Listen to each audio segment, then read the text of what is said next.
English నేర్చుకోవడం, అనర్గళంగా మాట్లాడడం మీ కల? వెంటనే కాల్ చేసి క్లాసెస్‌కి రిజిస్టర్ అవ్వండి.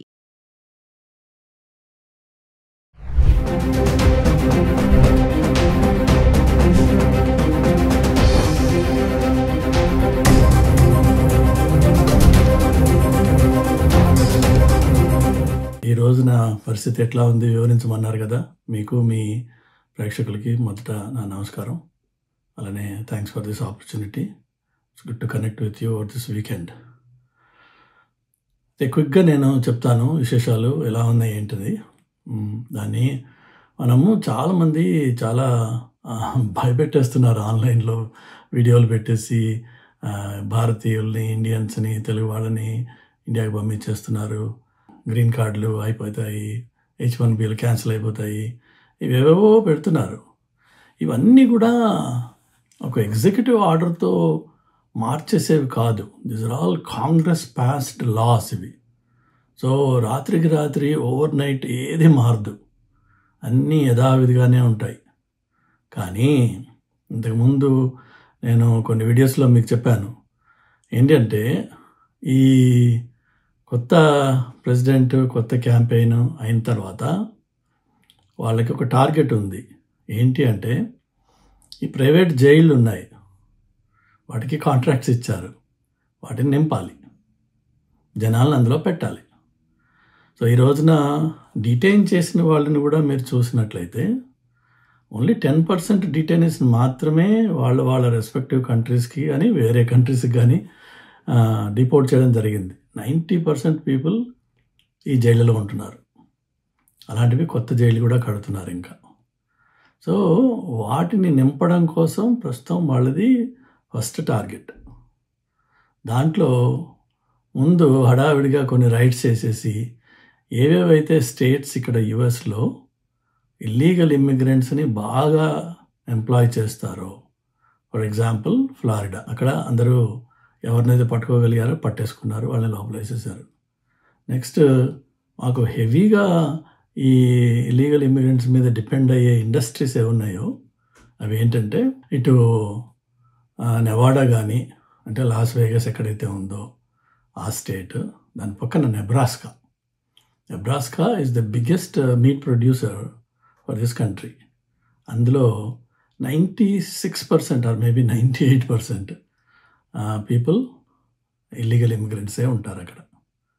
కానీ ఆ స్టేట్స్లో, పర్టికులర్లీ నెబ్రాస్కాలో రిపబ్లికన్స్ చాలా స్ట్రాంగ్ హోల్డ్. అది వాళ్ళు గెలవడం కూడా 50-60% పాయింట్స్ తోటి గెలిచారు. సో అంటే సూపర్ మెజారిటీ తోటి, విచ్ మీన్స్ దట్ ఎవరెవరైతే వాళ్ళకి ఓట్లు వేసారో వాళ్ళకి ముందే తెలుసు ఇలా జరుగుతుంది అని.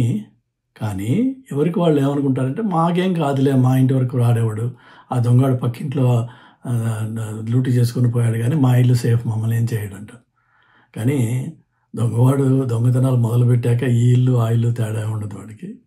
అట్లాగా ఇప్పుడు Nebraska is in deep trouble, Kentucky is another state which is in deep trouble, Nevada, Florida, Texas, ఇలా ఏవేవైతే డీప్ రెడ్ స్టేట్స్ ఉన్నాయో అవి already they are in deep trouble because వాళ్ళకి లేబర్ దొరకట్లేదు.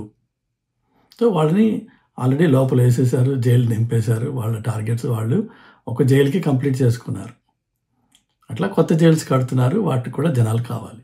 సో ఇప్పుడు ఈ మ్యాస్ హంటింగ్, మ్యాస్ లిఫ్టింగ్, ఆ మ్యాస్ వలలు వేసి జనాలు పట్టడం అదే అయిపోయింది. ఇప్పుడు నెక్స్ట్ ఏంటంటే, వాళ్ళు ఏం చేస్తున్నారు, ఇమ్మిగ్రేషన్ డిపార్ట్మెంట్లో అలానే పోలీస్ దగ్గర, FBI దగ్గర రకరకాల రికార్డ్స్ గత 20-25 ఏళ్ళవి తవ్వి బయటికి తీసి ఎవరెవరైతే వాళ్ళ సిస్టంలో డిఫరెంట్ క్రైమ్స్ చేసి ఉన్నారో, అంటే డ్రగ్ పొజిషన్లో పట్టుకున్న వాళ్ళు, ఆ ఛార్జెస్ సబ్సిక్వెంట్గా డ్రాప్ చేసినా వాడు డ్రగ్ పొజిషన్లో ఒకసారి పట్టుబడ్డాడు అంటే now he becomes a target. లేదు, ఇంతకుముందు ఏదైనా DUI కేసు అయింది, వాడిని ఫింగర్ ప్రింట్స్ చేస్తారు కేసులు అయినప్పుడు. ఇక్కడ మగ్ షాట్స్ అంటారు, ఫోటో తీస్తారు, ఫింగర్ ప్రింట్స్ తీస్తారు. ఒకసారి అవి తీస్తే you will be in the system for good. ఏదో 7 years తర్వాత లేదంటే కొన్ని రికార్డ్స్ తీసేయడము ఉంటాయి ప్రాసెస్, కానీ but record only is disabled, but it's always there and it is accessible to the law enforcement guys. వీళ్ళు ఆ గత చరిత్రలన్నీ తవ్వి ఎవరెవరికైతే ఇంతకుముందు ఇమిగ్రేషన్ ఇష్యూస్ అయినాయో, ఏదైనా రిమూవల్ నోటీస్ దాకా వచ్చి వాళ్ళు సబ్సిక్వెంట్గా వేరే మ్యారేజ్ ఏదైనా చేసుకుని ఇప్పుడు మళ్ళీ ఆ మ్యారేజ్ ద్వారా గ్రీన్ కార్డ్ సంపాదించుకునే ప్రయత్నాల్లో ఉన్నారు, వాళ్ళని కూడా ఇప్పుడు వాళ్ళందరినీ అలాంటి వాళ్ళని టార్గెటెడ్గా వాళ్ళ ఇళ్ళకి వెళ్ళి నాక్ చేసి పికప్ చేస్తున్నారు. సో అది ఈ స్టేజ్లో ఇప్పుడు అది నడుస్తుంది. సో ఒక విధంగా చెప్తే ఇప్పుడున్న వాతావరణంలో ఇండియన్స్ పర్టికులర్లీ ఈ కొత్తగా వచ్చిన స్టూడెంట్స్ కానీ H1B వీసా మీద ఉన్నవాళ్ళు కానీ జనరల్గా గత 5-6 ఏళ్లలో 10 ఏళ్లలో వచ్చిన వాళ్ళు ఎంప్లాయ్మెంట్ బేస్డ్ వస్తారు కాబట్టి ఇంకా అంత ముదిరిపోరు కాబట్టి వాళ్ళకి ఏమాత్రం లా ఎన్ఫోర్స్మెంట్ హిస్టరీ లేకుండా ఉంటే వాళ్ళు భయపడాల్సిన అవసరం లేదు. ఎవరు వచ్చి భుజం తట్టి నీ కాగితాలు చూపించమని అడగరు. ఒకవేళ అడిగితే మనం ఒక కాపీ క్యారీ చేస్తే వచ్చిన నష్టమేం లేదు. కానీ ఎవరు భయపడాల్సిన అవసరం లేదు. అన్లెస్ మనము బాగా తాగేసి మంచి సౌండ్స్ పెట్టి డ్యాన్సులు చేసి పక్కింటి వాడో ఎదురింటి వాడో పోలీస్ కంప్లైంట్ ఇచ్చాడు అనుకుందాం, యు ఆర్ ఇన్ ట్రబుల్. లేక తాగి డ్రైవ్ చేసి DUI కేసు అయినా అయింది, మైనర్ యాక్సిడెంట్ అయినా సరే you are in trouble. So all those people ఎవరెవరికైతే వెనక ఈ గత కాలంలో లా ఎన్ఫోర్స్మెంట్తో ఎన్కౌంటర్స్ అయ్యాయో they are in trouble. They have to be careful. But ఎవరెవరికైతే అలాంటి ఏ గొడవలు లేవో వాళ్ళు వరి అవ్వాల్సిన అవసరం లేదు. అది ఫస్ట్ నేను చెప్పదలుచుకున్నాను, ఎందుకంటే it gives some assurance to people, particularly మీ ఆడియన్స్కి. ఇక నెక్స్ట్ వచ్చేసి ఒక నాన్ సిటిజన్స్ అంటే ఎవరెవరికైతే సిటిజన్షిప్ పాస్పోర్ట్ US పాస్పోర్ట్ ఉందో వాళ్ళు ట్రావెల్ చేయడానికి ఏమి ఇబ్బంది లేదు. We can go out and come back, no issues. కానీ ఎవరెవరైతే ఇమిగ్రేషన్ మీద అమెరికాలో ఉన్నారో, ఇంక్లూడింగ్ గ్రీన్ కార్డ్ ప్రాసెస్ నడుస్తూ I-140 వచ్చి H1B రెన్యూ అవుతున్న వాళ్ళు కూడా, లేకపోతే ఇలా వచ్చే విజిటర్స్, లేకపోతే F1 మీద ఉన్న స్టూడెంట్స్, వీళ్ళందరూ కూడా ట్రావెల్ చేయకుండా ఉండడం మంచిది. కనీసం ఒక 6 నెలల పాటు just stay calm, quiet and be in your place. మీకేం ప్రాబ్లమ్స్ రావు. ట్రావెల్ చేయొద్దు. అనవసరంగా ట్రావెల్ చేస్తే ఏమవుతుంది అంటే మీరు వెనక్కి వచ్చేటప్పుడు వాళ్ళు మిమ్మల్ని చాలా ఇబ్బంది పెట్టే అవకాశం ఉంది. ఆ ఇబ్బందుల్లో మొట్టమొదట ప్రశ్నలు అడుగుతారు, అవన్నీ ఒక ఎత్తు. రెండోది మీ ల్యాప్టాప్, మీ సెల్ ఫోన్, మీ అన్ని సోషల్ అకౌంట్స్ వాళ్ళు యాక్సెస్ అడుగుతున్నారు. అది ఇవ్వకపోతే మిమ్మల్ని అలౌ చేయరు లోపలికి. బికాజ్ ఇవ్వలేదు అంటే అందులో ఏదో సస్పిషన్ ఉందన్నమాట.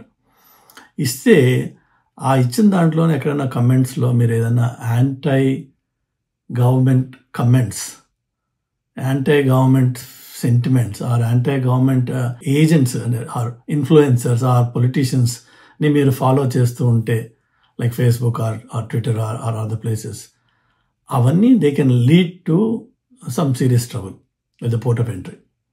బికాజ్ వాళ్ళు సమూలంగా అన్ని విధాలుగా కూడా వచ్చేవాళ్ళని వెరిఫై చేస్తున్నారు. ఏమాత్రం మీరు యాంటీ ట్రంప్ కమెంట్స్ చేస్తే immediately your entry will be rejected. Including యూరోపియన్స్కి అలా రిజెక్ట్ చేశారు వాళ్ళు ఈ రీసెంట్ టైమ్స్లో. సో అలాంటివి ఏమన్నా ఉంటే మాత్రం దయచేసి క్లీన్ చేసుకోండి and don't get in to any politically motivated and politically active unions or movements or protest or anything like that. Just stay away from them. వీలైతే కార్ అక్కడ పక్కన పార్క్ చేసి వెళ్ళిపోండి అక్కడి నుంచి. Don't stay anywhere in the neighbourhood. ఏ వీడియోలో ఎక్కడ పట్టుబడ్డా ట్రబుల్ వచ్చే అవకాశం ఉంది. అలా కాకుండా అన్ని పేపర్లు క్లీన్గా ఉన్నాయి, మీ దగ్గర మొత్తం డాక్యుమెంటేషన్ ఉంది, you're doing a clean, good job, and you're with a solid established top-notch employer, and you've been here for some time, మీ దగ్గర మీ పేపర్స్ ఉన్నాయి, హాయిగా దర్జాగా వెళ్ళొచ్చు, దర్జాగా రావచ్చు, ఎవరు మిమ్మల్ని ఆపరు. బికాజ్ మీకు ఆ క్రెడిబిలిటీ ఉంది, మీ ఎంప్లాయర్తో ఉంది, మీ క్లీన్ రికార్డ్తో ఉండాలి, అలానే మీ దగ్గర డాక్యుమెంటేషన్ ఉండాలి. నో ప్రాబ్లం దాని గురించి. అడిగితే అడగచ్చు, ఆపితే ఆపచ్చు, but who cares, you just answer the question. ఆ ఆన్సర్ చేసే కేపబిలిటీ, ఆన్సర్ చేయడానికి కావాల్సిన material, preparation, and be mentally prepared that if they going to ask you questions you have the answers. The same thing ఎవరైతే India నుంచి వాళ్ళ పేరెంట్స్ని పిలుస్తున్నారో వాళ్ళకు కూడా అదే అప్లై అవుతుంది. పేరెంట్స్ని ప్రిపేర్ చేయండి. అది వెర్నాక్యులర్ లాంగ్వేజ్ అయినా లేక ఇంగ్లీష్ అయినా, ఏం అడిగితే ఏం చెప్పాలి, ఎంతవరకు ఆన్సర్ ఇవ్వాలి, ఈ విషయాలు తెలియాలి. తెలిస్తే వాళ్ళు ఏమి ఇబ్బంది పెట్టరు. ఎందుకంటే ఆఫ్టర్ ఆల్ దేనో వచ్చేవాళ్ళు పేరెంట్స్. సో వాళ్ళని మనము ఇబ్బంది పెడితే వీడికి వచ్చే లాభమే లేదు. వాళ్ళకి ఏంటంటే ఈ వచ్చిన పేరెంట్ మళ్ళీ వెళ్ళిపోతాడా లేదా, అదొకటే వాళ్ళకి కావాల్సింది. సో ఆ రిటర్న్ టికెట్, మిగిలిన డాక్యుమెంటేషన్ ఉండాలి. ఇంకొక ప్రాబ్లం ఎవరికి వస్తుంది అంటే గ్రీన్ కార్డ్ హోల్డర్స్. అమెరికాలో ఇంతకుముందు కూడా నేను ఒక వీడియోలో చెప్పాను, నేను ఒక పర్టికులర్ కమ్యూనిటీ ఉంది. వాళ్ళు దాదాపు 60 to 70% of hotel chains like days in అని, అంటే middle level hotels, neither too expensive not two cheap, ఆ వాటిల్ని they own, literally 70% of them వాళ్ళు ఓన్ చేస్తారు. వాళ్ళు ఏం చేశారంటే గత 30-40 ఏళ్ళ నుంచి వస్తున్న వాళ్ళకున్న అలవాటు ఏంటంటే ఒకసారి ఒకటికి సిటిజన్షిప్ రాగానే వాడి ఖానాల్లో ఎంతమందికి వాడు వీలైతే అంతమందికి గ్రీన్ కార్డులు వాళ్ళు స్పాన్సర్ చేసేసారు. అది ఒకప్పుడు, ఇప్పుడైతే 12.5 ఏళ్ళు వెయిట్ టైం చేసుకుంటుంది, ఒకప్పుడు కొంచెం తొందరగా వచ్చేది. సో ఇప్పుడు చాలామంది యాక్చువల్గా న్యూయార్క్ ఎయిర్పోర్ట్ నుంచి ఎప్పుడన్నా మీరు ట్రావెల్ చేస్తే చూస్తారు, చాలామంది ఒక నోరు తెరిస్తే ఒక ఇంగ్లీష్ ముక్క రాదు వాళ్ళకి, గుజరాతీ తప్ప వేరే ఏం మాట్లాడలేరు, కానీ వాళ్ళకి అందరికీ గ్రీన్ కార్డులు ఉంటాయి. వాళ్ళు సిటిజన్షిప్ తీసుకోరు, ఎందుకంటే వాళ్ళకి ఇండియన్ సిటిజన్షిప్ కావాలి, ఇండియాలోనే ఉంటారు వాళ్ళు. కానీ ఎవ్రీ 6 months ఇక్కడ 6 నెలలు, అక్కడ 6 నెలలు చేస్తూ ఉంటారు. ఇక్కడున్న 6 నెలల్లో వాళ్ళ హోటల్స్లో వర్క్ చేస్తూ ఉంటారు, వీళ్ళకి హెల్ప్ చేస్తూ ఉంటారు. వీళ్ళకేమో నమ్మకం వాళ్ళంటే, ఎందుకంటే ఆ కమ్యూనిటీలో ఆ ఫ్యామిలీ బేస్డ్ బిజినెస్ చేసే అలవాట్లు ఉన్నాయి వాళ్ళకి. ఎంప్లాయీని హైర్ చేసి ఎంప్లాయీకి పర్ అవర్ డబ్బులు ఇచ్చి వాటి 8 to 12 hours పైన పని చేయించుకుంటే వాడికి 12 hours వీళ్ళు ఇవ్వడం వీళ్ళకి ఇష్టం ఉండదు, 8 hours ఇస్తూ ఉంటాడు. కానీ ఎవరు మిగిలిన 4 గంటలు ఫ్రీగా చేస్తారు.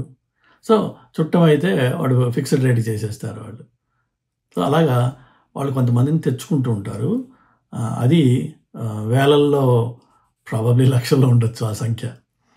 వాళ్ళకి ఇప్పుడు ఏమవుతుంది అంటే ఎవరెవరైతే ఇట్లా 180 days లోపు మీరు ఇండియాలో ఉండొచ్చు అనమాట గ్రీన్ కార్డులో ఉన్న వాళ్ళు. But within 6 months if you come back again, మీరు తర్వాత నెక్స్ట్ ఇయర్ మళ్ళీ ఇంకో 6 months వెళ్తూ ఉంటారు. అలాంటి వాళ్ళని మాత్రం పోర్ట్ ఆఫ్ ఎంట్రీలో ఆపేసి వాళ్ళ దగ్గర ఒక ఫామ్ సైన్ చేయించుకుంటున్నారు. ఆ గ్రీన్ కార్డ్ ప్రాసెస్ని నేను ఇక్కడ డ్రాప్ చేసుకుంటున్నా. ఏదైతే ఉందో, ఈ పర్టికులర్ ప్రాసెస్ ఏదైతే ఉందో, దీన్నే Trump just hates it. Family based immigration is something that he just hates it. Second వచ్చేసి బర్త్ రైట్ సిటిజన్షిప్, దాన్ని ఆయన మార్చలేడు. కానీ ఇది మాత్రం ఈజీగా కంట్రోల్ చేయొచ్చు. పోర్ట్ ఆఫ్ ఎంట్రీలో ఒక మనిషి మనకి క్యాప్టివ్గా అక్కడ ఉన్నాడు, ఈ కంట్రీ నుంచి ఒక 20 గంటలో 24 గంటలో ట్రావెల్ చేసి ఇక్కడ వచ్చి ఒక ఎయిర్పోర్ట్లో కూర్చున్నాడు. వాడికి ఎలాంటి ఆధారాలు ఉండవు. అంటే ఆధారం అంటే నేను అనేది డిపెండెన్సీ ఏంటి, ఎవరితోనా మాట్లాడి, ఎవరైనా డిఫెండ్ చేసి, ఎవరికైనా కన్సల్ట్ చేసి, ఆ అవకాశం ఏమి లేకుండా వాళ్ళని ఒక్కడిని ఐసోలేట్ చేసి they are compelling for them to sign their rights away. దానివల్ల ఏమవుతుందంటే ఆసారి మాత్రం వాడిని లోపలికి రానిస్తారు గ్రీన్ కార్డు మీద, బట్ సబ్సిక్వెంట్గా ఆ గ్రీన్ కార్డ్ పోయేటప్పటికి then becomes a normal tourist visa మీద మళ్ళీ రావచ్చు తర్వాత కావాలంటే. బట్ గ్రీన్ కార్డు నుంచి పైప్ లైన్ నుంచి మాత్రం పోతాడు అనమాట. అది ఎక్కువ స్ట్రెస్ జరుగుతుంది పోర్ట్ ఆఫ్ ఎంట్రీలో. గ్రీన్ కార్డ్ హోల్డర్స్ ఈ విధంగా వచ్చేవాళ్ళు. అలా కాకుండా ఇక్కడే 5 ఏళ్ళ నుండి, 4 ఏళ్ళ నుండి, 3 ఏళ్ళ నుండి 3 monthsకి, 2 monthsకి, ఆర్ 1 monthకి, 3 weeksకి అలా వెళ్ళొచ్చేవాళ్ళు, వాళ్ళకేమి ఇబ్బంది లేదు. Because green card holder is a permanent resident, legally you have the authorization to come in to the country. But ఎవరెవరైతే ఇట్లా 6 నెలలు ఇక్కడ 6 నెలలు అక్కడ చేస్తూ ఉంటారో వాళ్ళకి మాత్రం పోర్ట్ ఆఫ్ ఎంట్రీలో ఇబ్బంది జరుగుతుంది. అలానే ఎవరెవరికైతే గత కాలంలో ఏమాత్రం లా ఎన్ఫోర్స్మెంట్ ఎన్కౌంటర్స్ అయినా వాళ్ళందరినీ ఇబ్బంది పెడుతున్నారు. సో కాబట్టి చాలామంది ఇప్పుడు అడ్వైజ్ మీరు చూస్తే కూడా ఏం చెప్తారంటే don't travel, non citizens please don't travel. అది బ్రాడ్ బ్రష్డ్ అడ్వైజ్ అది. కానీ నేను అనేది ఏంటంటే ఓకే, నాన్ సిటిజన్ అయినా నీ దగ్గర ఒక క్రెడిబుల్ ఎంప్లాయ్మెంట్, దాని ప్రూఫ్, దాని స్పాన్సర్షిప్, దాని లెటర్, అలానే return tickets, and then you have a genuine reason ఎందుకు వెళ్ళావు.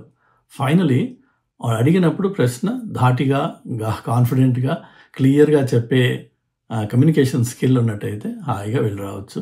ఇబ్బందులు ఉండనే ఉంటాయి, ఓకే, కొంచెం లెవెల్ ఆఫ్ స్క్రూట్ని ఒక 2 notches పెరుగుతుందేమో, బట్ అంతే తప్ప అంతకంటే ఇబ్బంది ఏమి ఉండకపోవచ్చు అని నా ఉద్దేశం. దయచేసి ప్లీజ్ కేర్ఫుల్గా ఉండండి. కంట్రీలో ఉన్నవాళ్ళు don't get in to any trouble, any sort of trouble. You are in big problem. Because వాళ్ళకి ఎలాంటి వాడు దొరికినా అకౌంట్ పెరగాలి వాళ్ళకి. So be careful.